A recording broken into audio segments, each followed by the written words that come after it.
So I feel as though the last time you were on, we were talking about the fact that we were pretty quickly going to have a nominee for the Democratic Party, and all the news would shift to the horse race of the presidential election. That has not been the case. Is it surreal to you, having covered this from the very beginning, how certainly the Democratic primary resolved itself?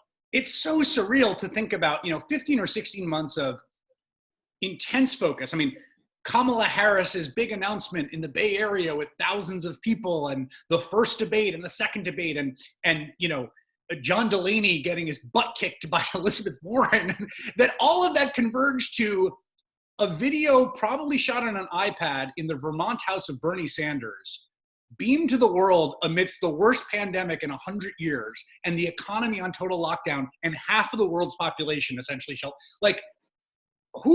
it was incomprehensible that this is where it would end up, but this is where it's ended up. And so there's naturally this way in which I think the urgency of the virus is blotting out campaign news, but also it's completely recast the dynamics of the race. I mean, the assumption for those 15 months and through impeachment was the fundamentals are, this man is unpopular.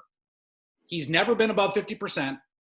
He won with 46% of the vote last time, but the economy's doing, in a macro sense, pretty well. What does that mean for the election? That is not the election that we're having anymore. So part of it is I think people haven't even gotten their hands around, I certainly haven't gotten my head around, what is this election? What's the substance of it? Because the future is so uncertain. I don't know what June looks like, and I sure as hell don't know what October looks like. It did seem as though the party coalesced around the idea of Biden as a candidate as sort of the safest contrast to Donald Trump. Like, maybe not the most idea-driven candidate. Hopefully I'm not being unfair in saying that.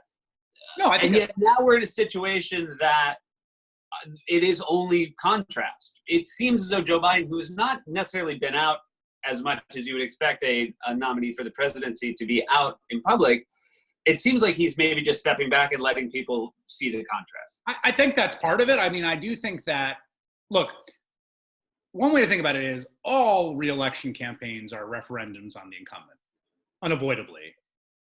That dynamic seems like it's going to be supersized in this case. I mean, it's going to be a referendum on the incumbent and his handling of this once-a-century calamity. And so at a certain level, it's like, it is a, do you want to keep going with this guy or not kind of election?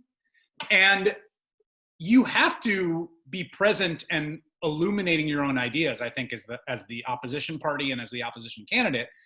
But it's also the case that, like, I think that dynamic fundamentally is a pretty inescapable one at this point. Can you talk real quick about what happened in Wisconsin? Because, again, I think it got dwarfed, obviously, by pandemic news, but it was a really, truly, first, crazy that the primary was held, and then sort of the outcome seemed to be the reverse of what a lot of people were expecting based on the fact that the election had been held. I found it to be a really upsetting undertaking, like shockingly cynical. The basic dynamics were, and back in March 17th, I think, were the last big Democratic primary elections. And that it was a little unclear they should have gone forward then. We've since heard the poll worker in Illinois died. By right up to that, I thought, this is not a good idea. But a month later, when everything is dawned on everyone, and we're now all, I'm talking to you, through a computer screen, right? That for the Republicans to think a low turnout, more difficult election will aid their chances of winning a state Supreme Court race. And if you want to vote, then get out there, Milwaukee, and stand in line with a mask, is so shockingly cynical and monstrous that I could not believe they did it, but they did it.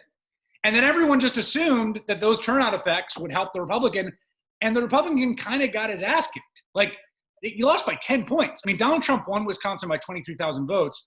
The liberal challenger in this race, who was running against an incumbent, won by over 100,000 votes. I mean, this was a big, big win for the Democrats and liberals broadly in Wisconsin. And I still don't really have my arms around why it happened. We talked to Ben Wickler, the chair of the Democratic Party, last night. I think part of it was people were really furious and pissed off that in the midst of the pandemic, some people were like trying to rig the game against them.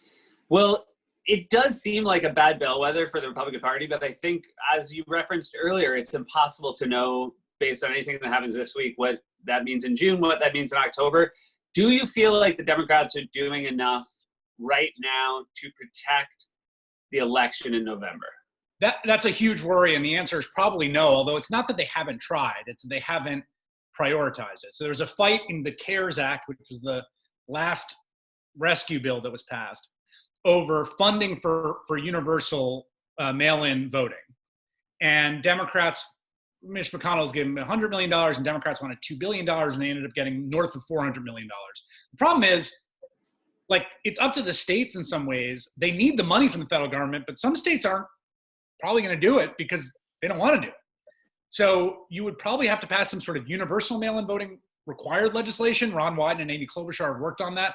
I think it has to be a priority because we don't know what's going to happen in November. Like, there may be in 1918, famously, the flu reared its head in the spring. It diminished through the summer, and then it had its worst outbreak that fall.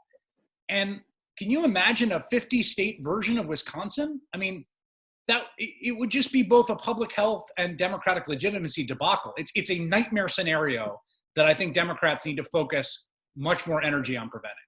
I look forward to you keeping us up to date on all of this. So happy that you're still managing to do your show. Thank you for making time for us today. Chris Hayes, everybody. Check out his show every day. Great to be on, man.